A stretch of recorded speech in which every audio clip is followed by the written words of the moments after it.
Bienvenue à notre émission Gouvernance locale, fidèles téléspectateurs. Nous serons bel et bien accompagnés du pasteur Kapita Obumbé. Avec lui, nous allons faire le bilan de l'année 2014 et puis les perspectives d'avenir pour cette église à Triomphe. Vous vous souviendrez très bien que l'année passée, nous avons parlé avec lui de l'apport de l'Église dans le développement du pays. Il avait expliqué comment est-ce qu'il encadre la jeunesse. Il avait montré comment est-ce qu'il a mis toutes ses actions au niveau du plateau de Batéké, là où il est en train vraiment de donner aussi la main-d'œuvre aux jeunes, bien à la jeunesse, qui doit aussi s'occuper, qui ne doit pas rester vraiment dans l'oisivité. Avec nous, nous faisons le bilan et nous allons voir aussi les perspectives d'avenir de son église. Bonjour, pasteur. Bonjour, ma sœur. Pasteur, qu'est-ce que les gens peuvent comprendre aujourd'hui de l'église à Triomphe? Effectivement, l'église L'Amour Triomphe toujours, qui est à sa 18e année d'existence, bien que nous allons fêter le 17e anniversaire le 8 mars 2015 ici.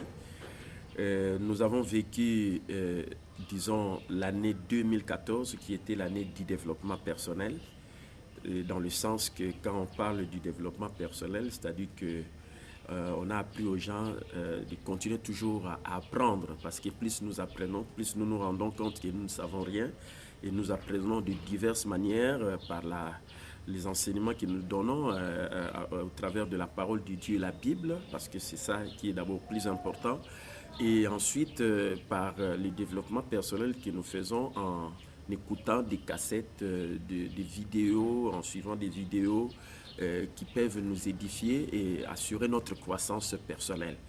Et voilà ce qu'a été l'année 2014. Je crois que dans ce sens-là, nous avons bien joué notre rôle parce que, vous savez, dans notre église, nous avons l'habitude de sortir notre hebdo, c'est-à-dire que d'enseignement, chaque semaine, que nous appelons le rémiste. Et au travers de cet hebdo, les gens reçoivent cela pour aller se développer à la maison, parce que quand vous venez à l'église, vous pouvez suivre un enseignement et puis ça entre ici, puis ça sort de l'autre côté. Mais quand vous avez un support, ça peut vous permettre de pouvoir encore réviser un peu la leçon qu'on a donnée à l'église et puis vous développer aussi.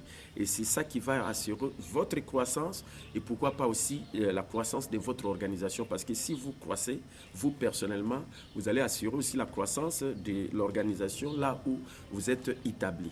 Donc voilà un peu ce qu'a été l'année 2014.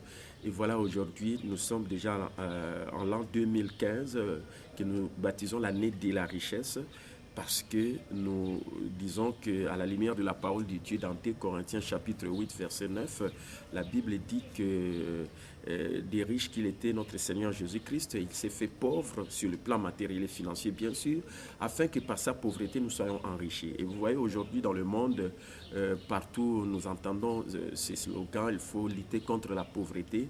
Mais la pauvreté, c'est toujours ce géant qui est toujours là comme un Goliath et qui s'est élevé. Et voilà pourquoi nous avons un autre système que nous voulons montrer en cette année pour aider les gens, non pas à lutter contre la pauvreté, parce que la pauvreté, on doit oublier cela pour qu'on commence beaucoup plus à penser de la richesse, parce que quand vous pensez richesse, vous deviendrez aussi riche à la lumière de ce que la Bible aussi dit dans Proverbe 23, verset 7, l'homme est tel que sont les pensées de son âme. Pasteur, partant de là, vous avez fait sur le terrain pour pouvoir occuper la jeunesse afin qu'elle ne soit pas dans l'oisivité. Effectivement, nous avons une équipe de la jeunesse au niveau de l'église. Et dans cette équipe de la jeunesse qui encadre que ce soit les enfants de l'école secondaire, université et autres, d'abord c'est leur donner l'éducation, une bonne éducation qui vient de Dieu grâce à la Bible, à la parole de Dieu. Et surtout cette année, nous avons amené nos jeunes surtout à réfléchir sur cette question. Quand vous deviendrez grand, que préférez-vous devenir? Vous comprenez, c'est une grande question où nous avons vu les enfants dire que non, je vais devenir un grand leader, une personne d'influence. Il y a d'autres qui disent que je vais devenir aussi comme tel président, comme tel premier ministre, ainsi de suite. Et cette manière de réfléchir a poussé les jeunes à pouvoir quand même prendre conscience de leur jeunesse et savoir que ce sont eux qui sont l'avenir de demain même de notre pays. Et avec ça également, nous avons incité aussi à d'autres activités de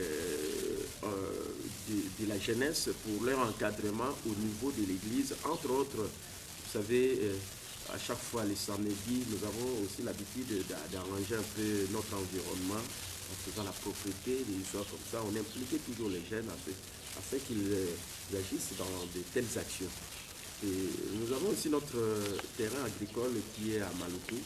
Bon, bien que peut-être c'est difficile pour ceux qui sont ici au niveau de la ville, ici, de descendre un peu plus loin.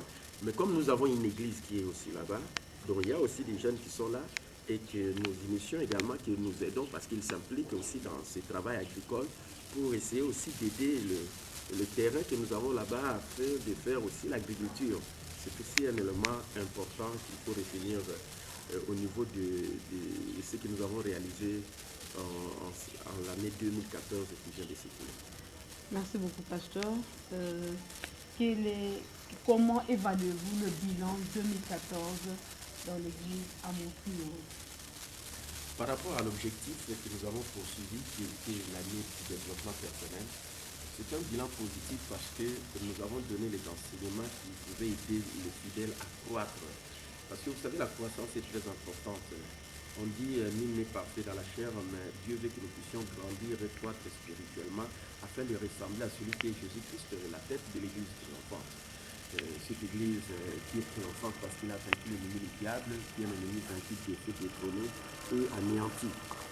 C'est cet enseignement-là, ces enseignements que nous avons donnés au peuple de Dieu, et nous avons vu aussi les fidèles se procurer aussi de ce cadeau que nous sortons, qui les réunissent pour leur développement personnel. Et avec des bons enseignements, je crois qu'on a vraiment atteint l'objectif parce que nous avons amené le peuple de Dieu à atteindre, disons, ce niveau de qualité parce qu'on dit que la qualité produit la quantité, c'est ce qui est important. Quelles sont les perspectives d'avenir pour cette année 2015? Que comptez-vous faire réellement pour faire avancer l'église de Dieu? Effectivement, en cette année 2015, comme je l'ai dit, c'est l'année de la richesse. Vous savez, quand on parle de la richesse, à la lumière de ce que je dis dans 2 Corinthiens 8, 9, Jésus était riche, il s'est fait pauvre sur le plan matériel et financier, afin que par sa pauvreté, nous ne soyons plus pauvres, mais que nous soyons enrichis. Donc l'objectif, c'est de montrer à toute personne que quand tu reçois Jésus-Christ, tu es déjà riche. Riche veut dire tu es abondamment pourvu. Tu dois croire que tu ne manques de rien à la lumière de ce que la Bible dit dans Philippiens 4, 19. Mon Dieu pourvoit tous vos besoins selon sa richesse avec gloire en Jésus-Christ. Ça, il faut croire déjà cela. Et commencer à agir de cette manière pour que cette vérité de la parole de Dieu devienne réalité. C'est ce que moi j'appelle le rayement. Donc quand les gens croient que je ne peux plus me focaliser sur la pauvreté, parce que la pauvreté là, on cherche à éradiquer même dans le monde, la pauvreté c'est un géant, mais vous savez, il y a aussi une loi importante, il y a des lois qui régissent aussi cette nature, comme la loi de gravité. Si quelqu'un se met sur le haut d'un immeuble, s'il essaie un peu de sauter, il risque de se briser les jambes, ainsi de suite. Vous comprenez? De même aussi, il y a une loi importante qui régit aussi le monde que beaucoup de gens ignorent, comme la loi de l'amour, qu'on appelle la loi de l'attraction. C'est-à-dire que c'est à quoi vous pensez, c'est ce que vous allez attirer. Or, beaucoup de gens aujourd'hui pensent à leur souffrance. Quand vous pensez à la souffrance, vous allez encore amener d'autres souffrances dans votre vie. Mais quand vous pensez à la richesse, au lieu de penser à la pauvreté, parce que la pauvreté est là, mais il faut commencer à penser à la richesse. Alors, vous parlez richesse, vous agissez comme un riche, et sachant déjà aussi que Jésus nous a dit que nous sommes déjà riches, abondamment pourvus, complètement approvisionnés en Jésus-Christ. Quand nous agissons à la lumière de cette parole de Dieu et qui devient réalité dans notre vie, nous allons également devenir riches.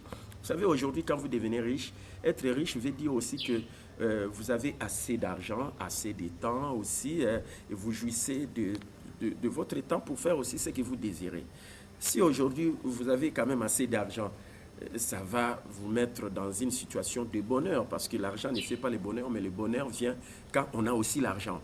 Et vous allez aussi rendre riches aussi les autres personnes, parce qu'il ne faut pas être égoïste. Vous savez, on dit je vais m'enrichir afin d'enrichir les autres. C'est ça notre objectif. Et quand les gens aujourd'hui deviennent riches, ils s'enrichissent, je crois que cette richesse, ils ne vont pas les garder pour eux-mêmes.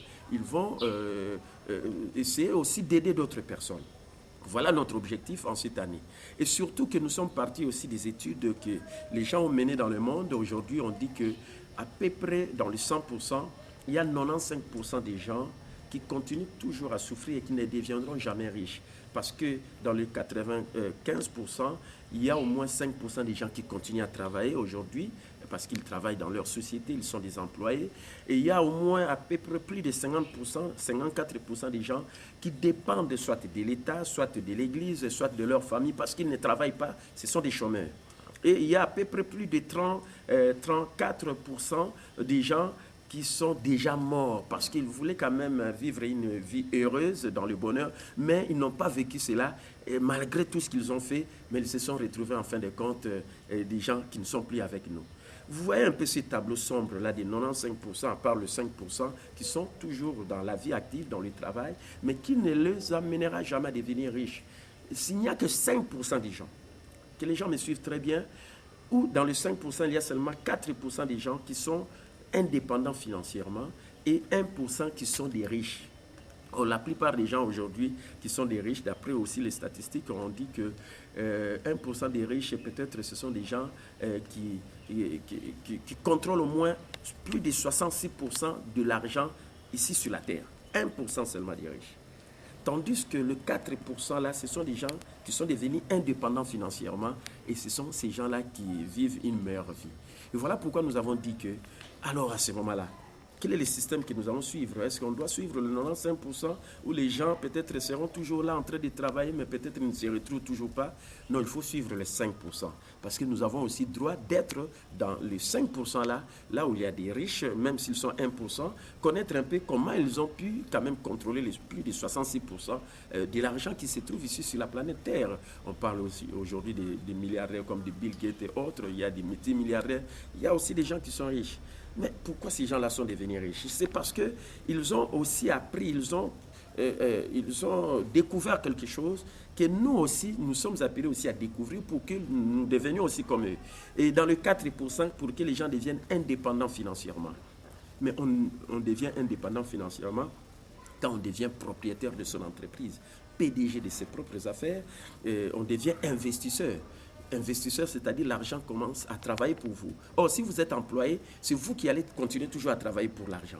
Or, les gens, quand ils continuent à travailler pour l'argent, ils ne se retrouvent toujours pas.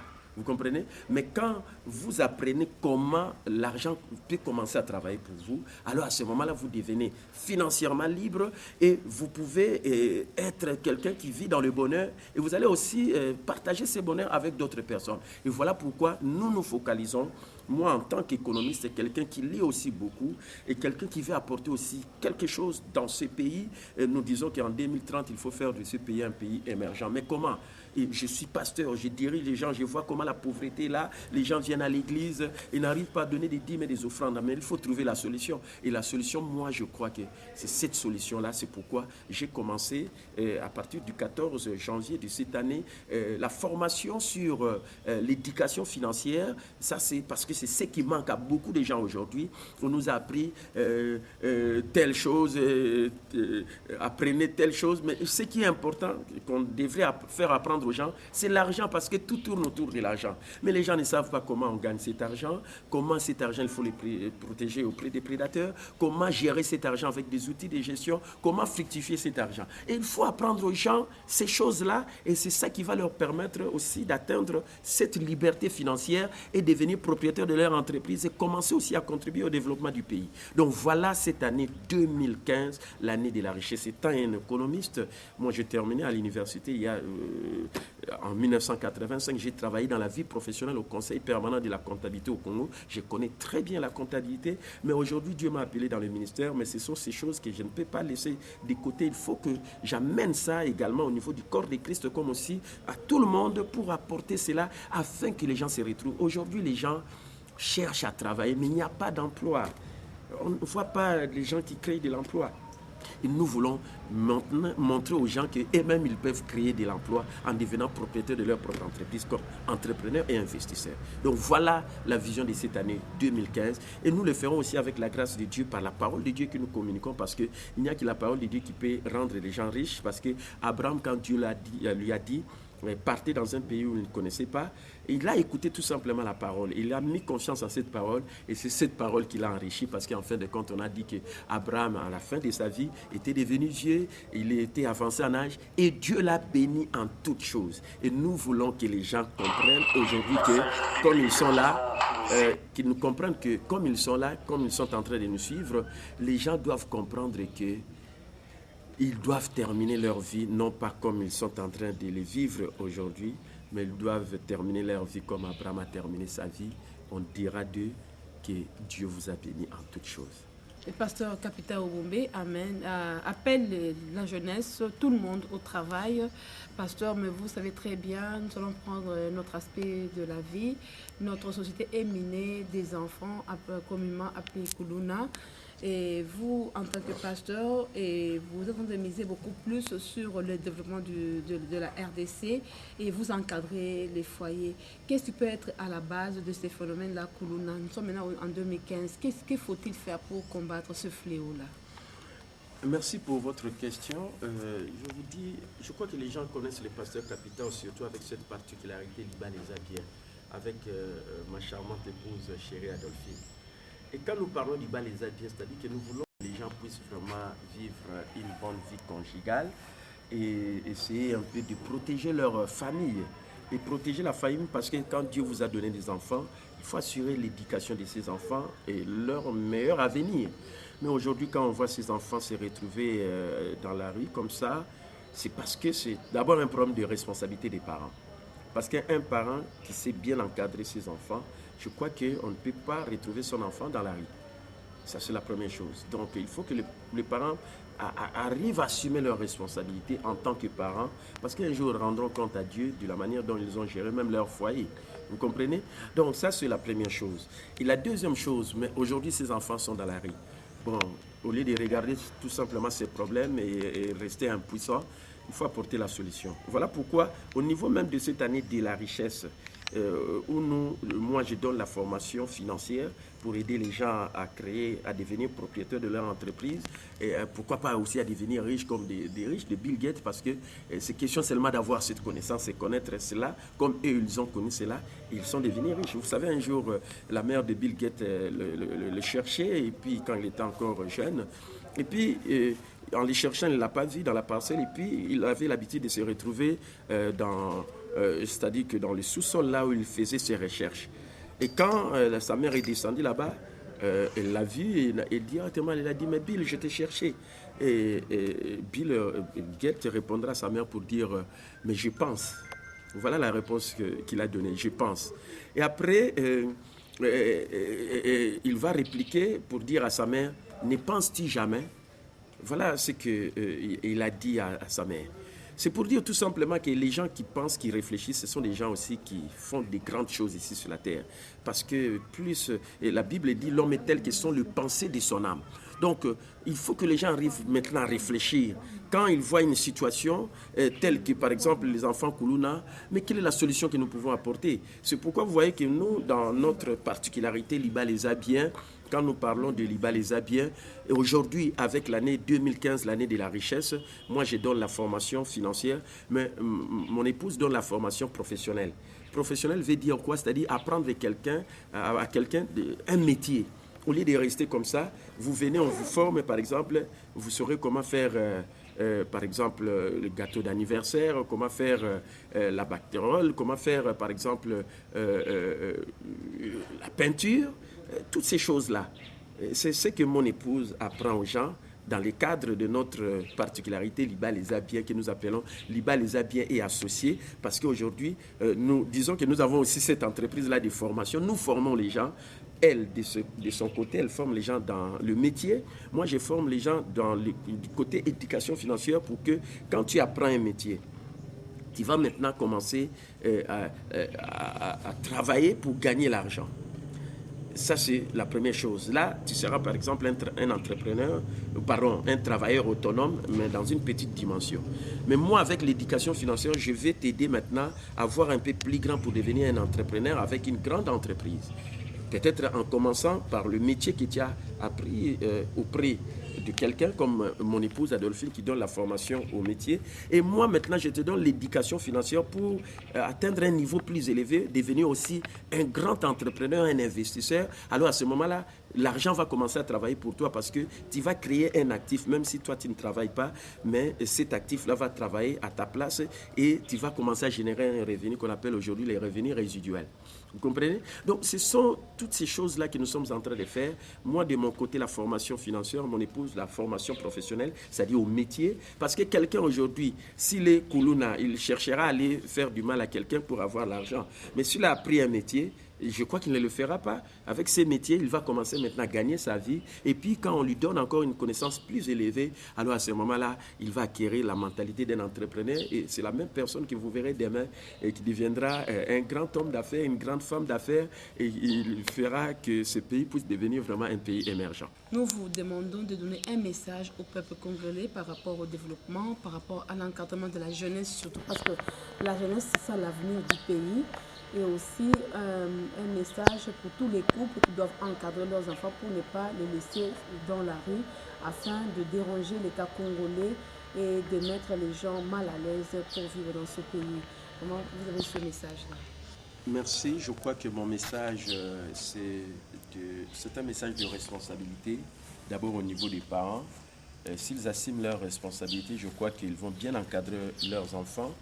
Et ces enfants qui sont bien encadrés, ils seront vraiment l'avenir de notre pays demain. Et comment les encadrer? Moi, je crois que j'ai donné des idées de la manière dont nous pouvons faire ces choses-là au niveau de notre église L'Amour Triomphe, toujours qui est sur Banalia, numéro 34, dans la commune de Kassavubu. Et j'ai commencé à donner cette formation, comme je l'ai dit, depuis le 14 janvier, à partir du 14 janvier 2015 ici. Et je donne cette formation chaque mercredi, vendredi, au niveau de l'église.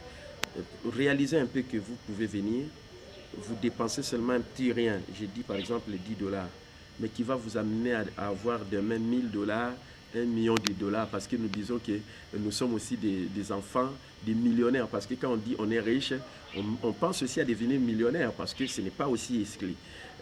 Moi, en tant que pasteur millionnaire, j'encadre aussi des fils et des filles millionnaires.